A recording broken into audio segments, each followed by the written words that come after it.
मैं हेमंत से बात कर ही रही थी कि तभी अचानक वहाँ पर भैया आ गए और आते ही भैया ने हेमंत की कॉलर पकड़ ली और हेमंत को भद्दी भद्दी गालियां देने लगे।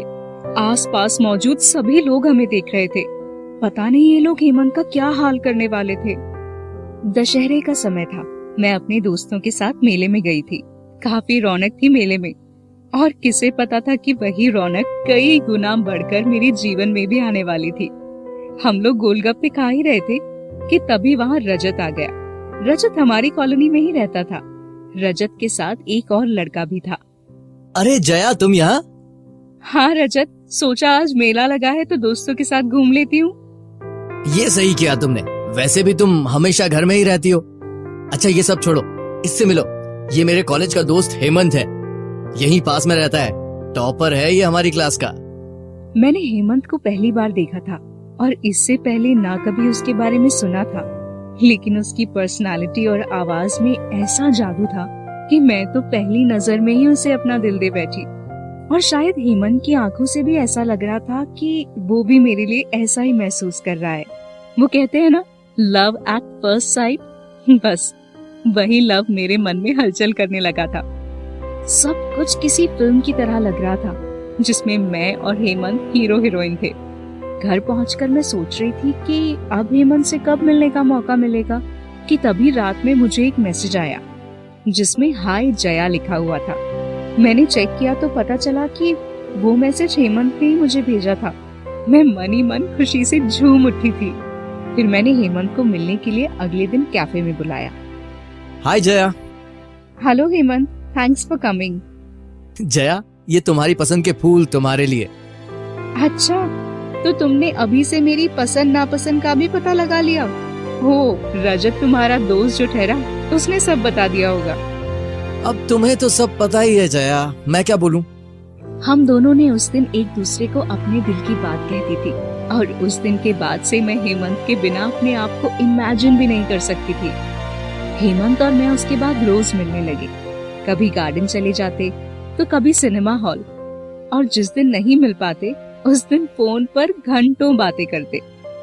जया, मैं कितना लकी हूँ ये बता भी नहीं सकता कि तुम मेरे जीवन में आई हो। मैं वादा करता हूँ कि तुम्हें जीवन की सारी खुशियां दूंगा और कभी गलती का कोई मौका नहीं दूंगा। हाँ हेमंत, मैं भी हमेशा तुम्हारे साथ रहना चाहती हूँ। तुम्हें पता नहीं है कि मैं तुम्हारे साथ कितना हैप्पी फील करती हूँ। हेमंत और मेरे बीच प्यार हर दिन बढ़ता जा रहा था और अब हम पूरी तरह एक दूसरे को अपना मान चुके थे। अगले दिन मैं उदास होकर उससे मिलने पहुंची। क्या हुआ जया, आज बड़ी गुमसुम दिख रही हो? सब ठीक तो है? कल रात घर पहुंचने में थोड़ी देर हो गई थी तो पूरे घर में हंगामा खड़ा हो गया। सब लोग तरह तरह की बातें कर रहे थे। अरे जया, वो सब घर के ही लोग हैं, तुम्हारी चिंता करते हैं, इसीलिए कभी कभी बोल देते होंगे। तुम टेंशन मत लो। जया, तुम्हें क्या लगता है अब हमें घर वालों को हमारे रिश्ते के बारे में बता देना चाहिए? मेरी अब जॉब भी लग गई है और कुछ दिनों में तुम्हारी भी लग जाएगी। क्या कहती हो? मुझे नहीं लगता कि उन्हें कोई दिक्कत होगी। ठीक है हेमंत, मैं अपने घर वालों से बात चालू करती हूँ। घर वाले कुछ भी कहें, पर तुम वादा करो कि मेरा साथ कभी नहीं छोड़ोगे। मुझे नहीं लगता कि उन्हें कोई दिक्कत होगी, मैं वादा करता हूँ जया। चलो अब लेट हो रहा है, तुम्हें घर जाना चाहिए वरना फिर से तुम्हारी मम्मी गुस्सा करेंगी। चलो बाय।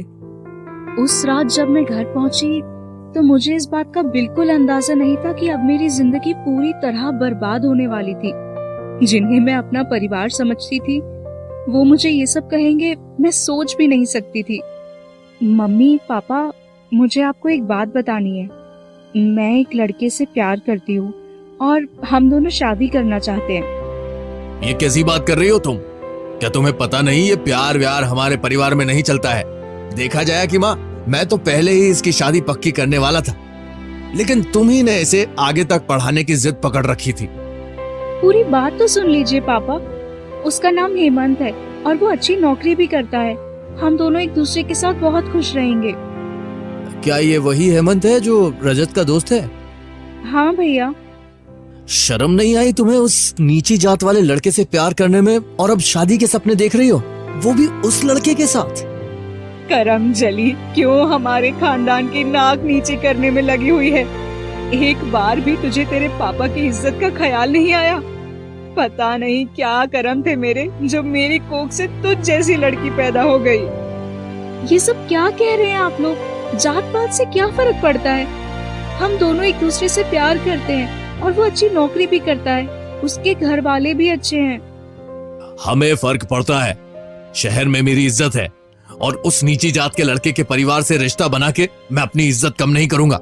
जिन लोगों के साथ बैठकर हम खाना तक नहीं खाते, उन नीची जात वालों से रिश्ता बनाने चली हो।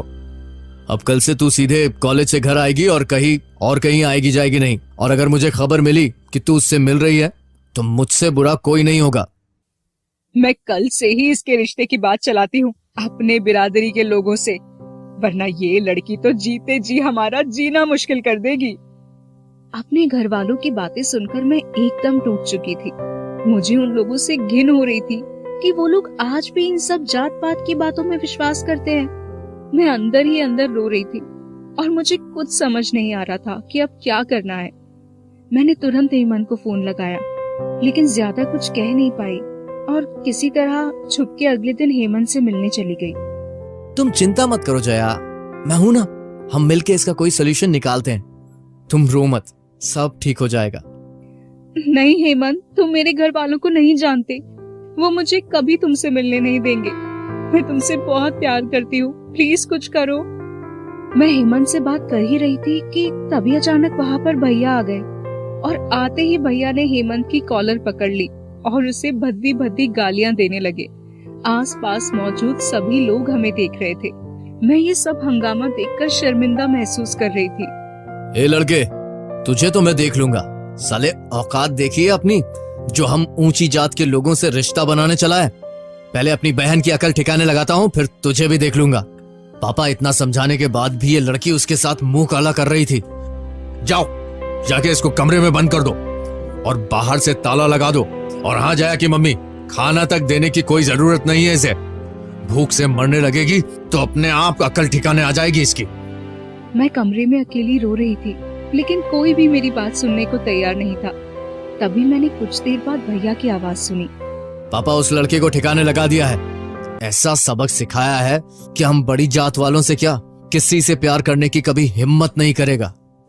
मैंने तुरंत भैया की बात सुन के हेमंत को फोन लगाया।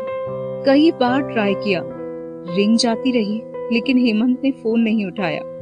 पता नहीं क्या किया था भैया ने उसके साथ उस दिन कि वो मेरा फोन तक नहीं उठा रहा था। शायद नफरत करने लगा होगा मुझसे कि जिस लड़की से उसने इतना प्यार किया, उसी लड़की के परिवार ने उसके साथ ऐसा किया। मैंने कई दिनों तक उसका फोन ट्राई किया, लेकिन कोई जवाब नहीं आया और कुछ दिनों बाद नंबर भी बंद हो गया। शायद परिस्थितियों ने उसे ऐसा करने के लिए मजबूर कर दिया होगा। मैं अपने आप को पूरी तरह अकेला महसूस कर रही थी, क्योंकि जो साथ मुझे हेमंत के पास होने से मिलता था, वही मुझसे छीन लिया गया था।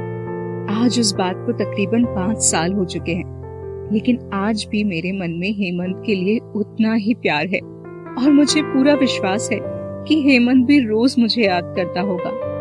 समाज के इस भेदभाव ने हम दोनों की जिंदगी हमेशा के लिए बर्बाद कर दी और इसके लिए मैं अपने घर वालों को कभी माफ नहीं कर सकती।